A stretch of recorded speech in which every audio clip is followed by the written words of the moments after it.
دعا کرنے کی ضرورت نہیں۔ وہ حضرت عارف رومی رحمۃ اللہ تعالی علیہ فرمایا کرتے تھے بعض لوگوں کو رب سارا کچھ دیتا ہے، سجدے کی توفیق نہیں دیتا۔ اس کا مطلب یہ ہے کہ وہ کہتا ہے یہ سارا کچھ لے اور نکل جا، میرے گھر نہ آنا، رکھ سارا کچھ پاس۔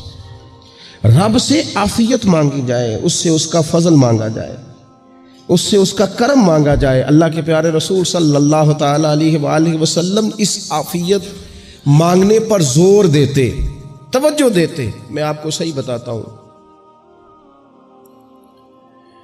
رب نے اگر کسی بندے کو عافیت میں رکھا ہو نا تو حالات کیسے بھی برے چل رہے ہوں اس کا بگاڑ کچھ نہیں سکتے۔ اور اللہ تعالیٰ معاف کرے 100 دفعہ خاکم بدہن، اگر کسی وقت اس کے کرم کی نگاہ پھر جائے تو پھر سارے اسباب سمیت بھی انسان اپنے پیروں پہ کھڑا نہیں رہ سکتا۔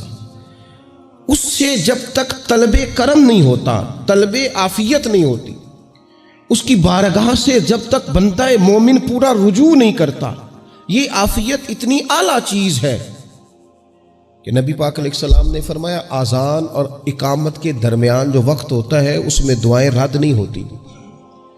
دعا مانگا کرو گے تمہاری اللہ اپنے فضل سے قبول کر لے گا۔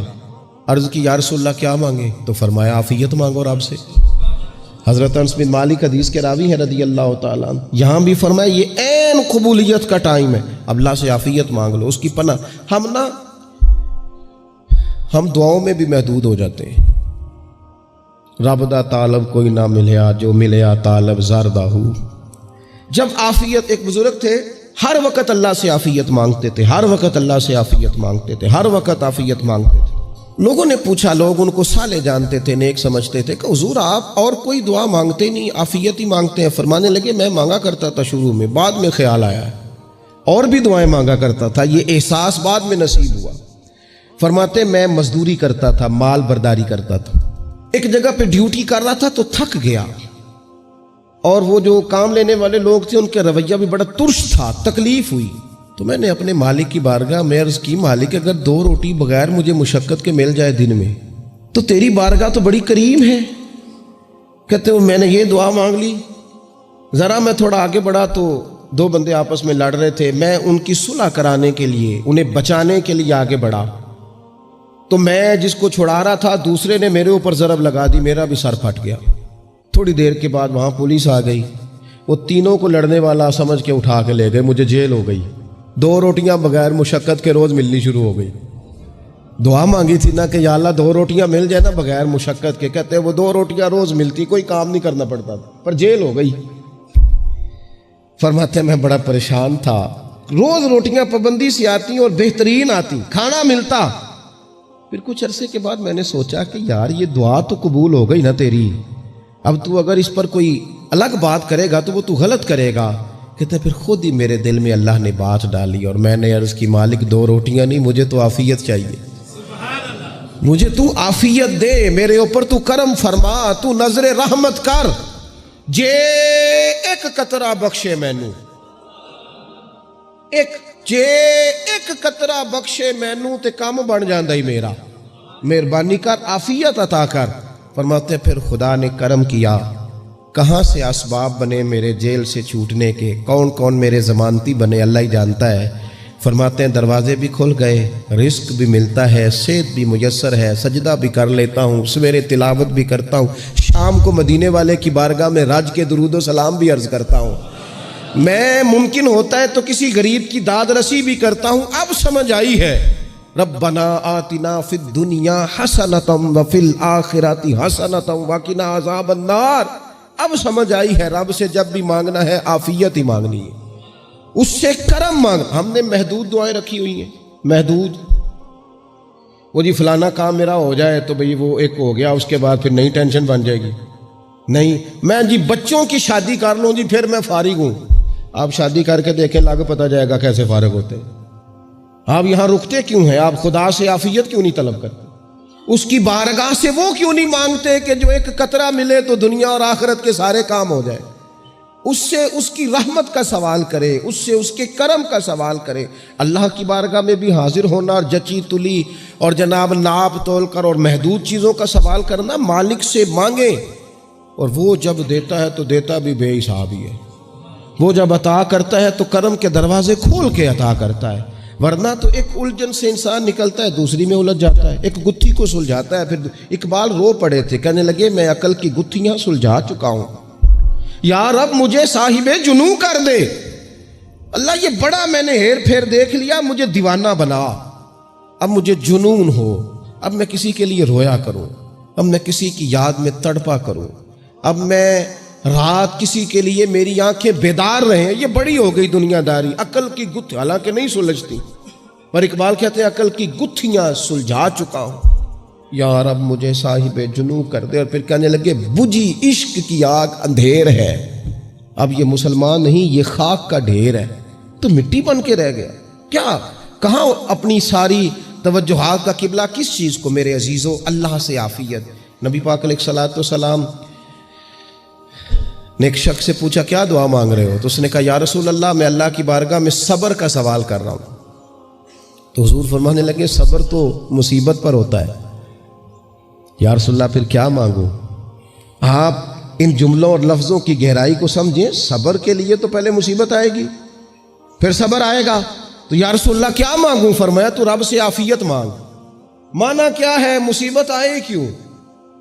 اللہ تجھے اپنی حفاظت کے حصار میں لے لے، وہ وقت ہی کیوں آئے کہ جب تیری طبیعت الجھ جائے، جب تو پریشان ہو جائے، جب تو تو اللہ سے عافیت مانگنا۔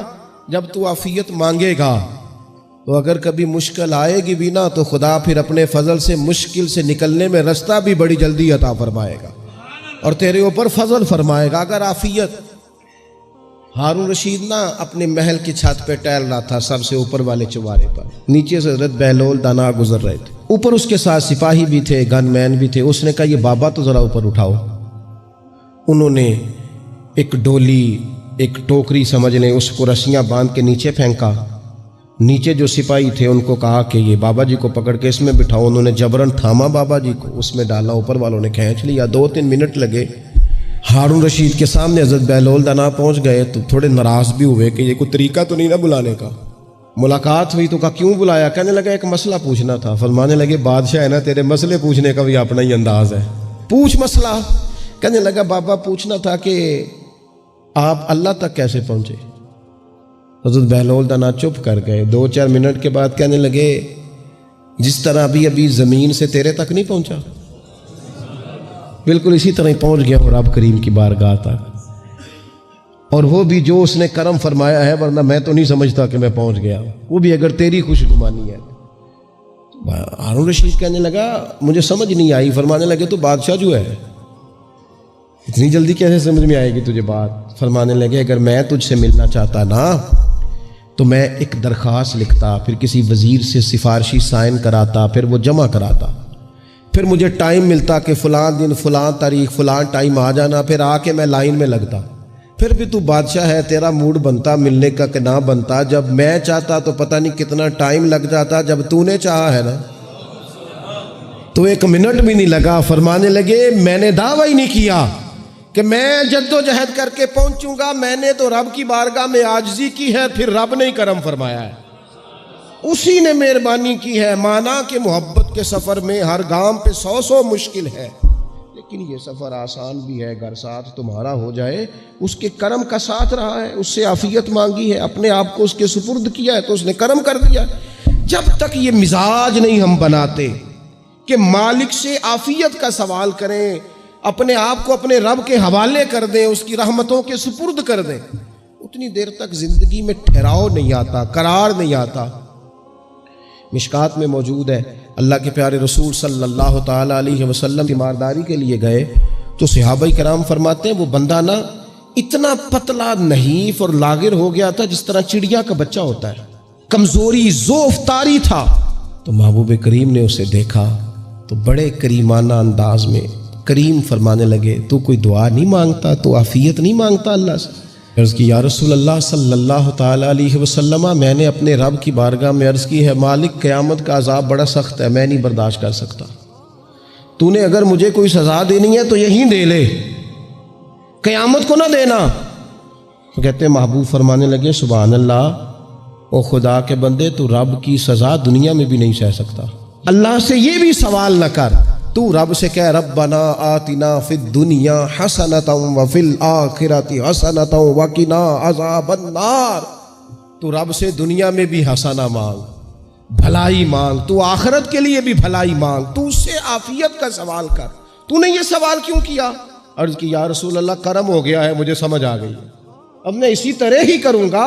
عزیز دوستو، ہم کہاں سہ سکتے ہیں؟ ہم دنیا میں رب کی سزا ہم نہیں سہ سکتے، ہم کمزور ہیں، تو گرمی نہیں سہ سکتے، شدید سردی نہیں سہ سکتے، شدت کی بھوک لوگ نہیں سہ سکتے، کوئی آزمائش نہیں سہ سکتے۔ وہ جو لوگ بعض اوقات کہہ دیتے ہیں نا جی فلاں چیز ہمارے اعمال کا نتیجہ ہے، تو میں کیا کرتا ہوں، نہ کو یار، ہم تو یہ بھی نہیں سہ سکتے، ہم کہاں برداشت کر سکتے ہیں، ہمیں تو وہ معاف ہی فرمائے، ہم حساب والے ہیں ہی نہیں، ہم تو صرف معافی والے ہیں۔ ہم سے نہ حساب پوچھے، اس نے حساب پوچھا تو پھر تو بڑی مشکل ہو جائے گی، اگر اس نے حساب پوچھا تو بڑی رسوائی ہو جائے گی، اگر حساب پوچھا تو مشکلات سامنے دکھائی دینے لگ جائیں گی۔